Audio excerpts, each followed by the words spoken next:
Welcome to another tale. I hope that you enjoy it, so let's get started. The first sign that something was wrong with the jungle was the silence. Elias Van had spent 12 years mapping remote ecosystems, and he had learned to read the rainforest like a living manuscript. Every insect hum, every distant call, every rustle of leaves a line of meaning. But here, hundreds of miles from the nearest settlement, the Amazon had gone quiet. Not dead. Just watchful. He paused, sweat clinging to his neck, compass in hand. The needle trembled, then spun slowly, lazily, like it had lost interest in pointing north. Fantastic, he muttered. Just fantastic. The canopy above was impossibly dense, strangling out most of the sunlight. Yet ahead, through the layered greens, there was a faint glow. Not sunlight, not fire. Something steady. Artificial.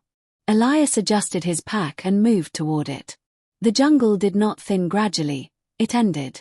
One step he was pushing through vines and wet leaves, the next he stood on a smooth, metallic surface that stretched out in a perfect plane beneath his boots.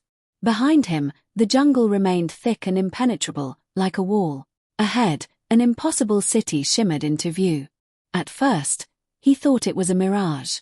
Structures rose in sweeping arcs, their surfaces shifting in color like oil on water, reflecting the greens of the jungle, the grays of the sky, the exact environment around them. Towers curved upward with no visible seams. Bridges hung in the air with no supports. Shapes moved silently overhead. Vehicles, perhaps, though they emitted no sound, no exhaust. "Okay," Elias whispered. "I've finally lost my mind."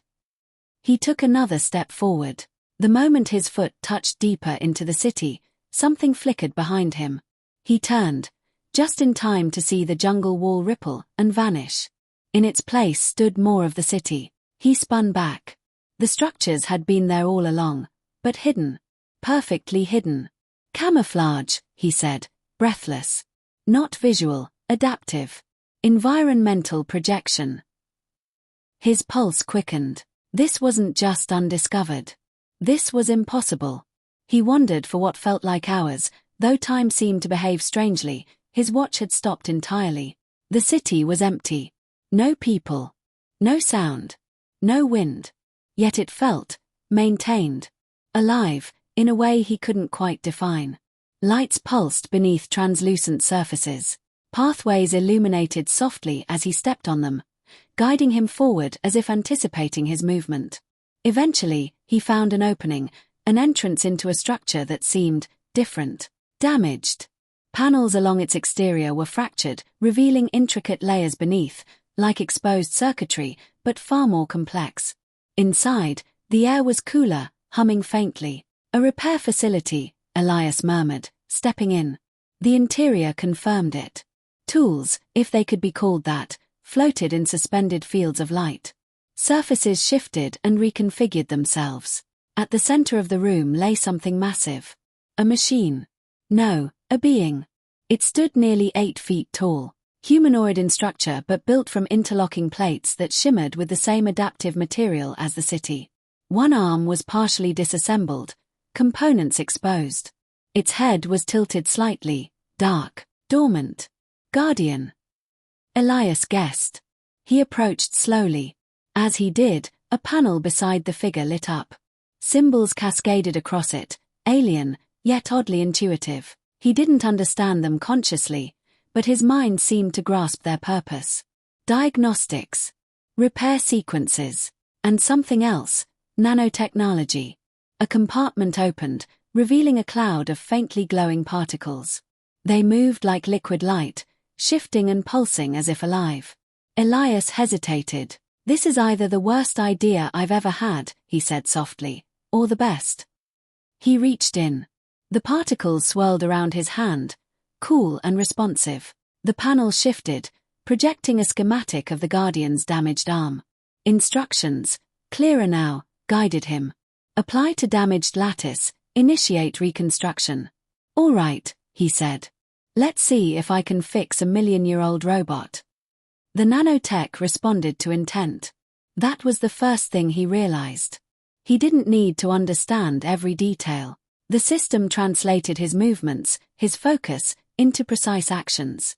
The glowing particles flowed from his hand into the Guardian's arm, weaving through broken components, rebuilding structures at a microscopic level. Metal reformed. Circuits reconnected. Energy pathways reignited. The process was hypnotic. Minutes, or hours, passed. Then, with a soft, resonant hum, the Guardian moved. Elias froze. The machine's head lifted slowly. Its eyes, if they were eyes, lit with a soft, white glow. Repair sequence, complete, it said. The voice was calm, layered, as if multiple tones spoke at once. Elias swallowed. You're welcome. The Guardian turned its gaze toward him. Organic entity detected. Classification. Unknown. Action. Assess. There was a brief pause. Then. Assessment complete. You are not a threat. Good to know, Elias said weakly. The Guardian straightened to its full height. You have restored critical function. Gratitude acknowledged. Elias blinked. You're thanking me. Yes. He let out a shaky laugh. All right. That's new. The Guardian led him through the city. Not by walking, at least, not always. At one point, it gestured toward a circular platform. Before Elias could question it, the world folded. That was the only way he could describe it. Space seemed to compress inward, then expand outward, and suddenly they stood on a different platform, miles away. Elias staggered. Teleportation. Correct, the Guardian said. It showed him energy cores, structures that pulsed with contained light, radiating power without heat or waste. Energy generation, effectively limitless. It demonstrated anti-gravity fields, objects lifting effortlessly, suspended in midair without visible support. Gravitational manipulation. It showed him nanotechnology far beyond what he had used.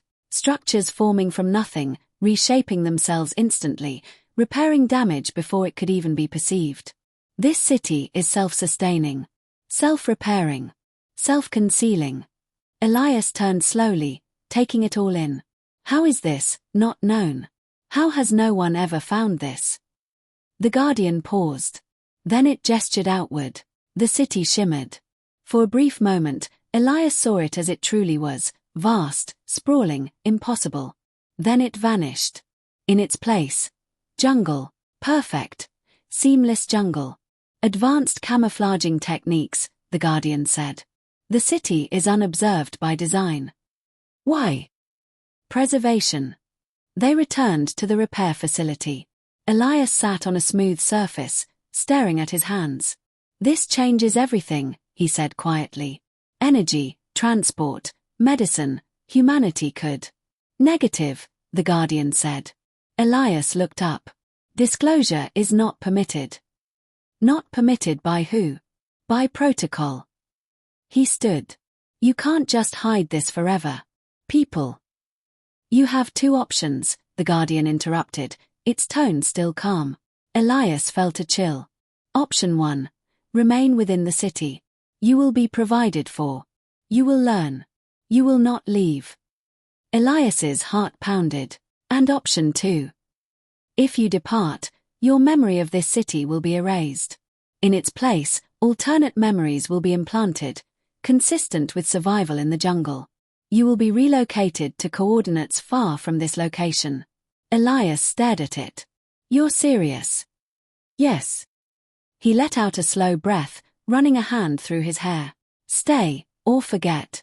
A part of him, an enormous, aching part, wanted to stay. To learn. To understand. To be part of something beyond human limits.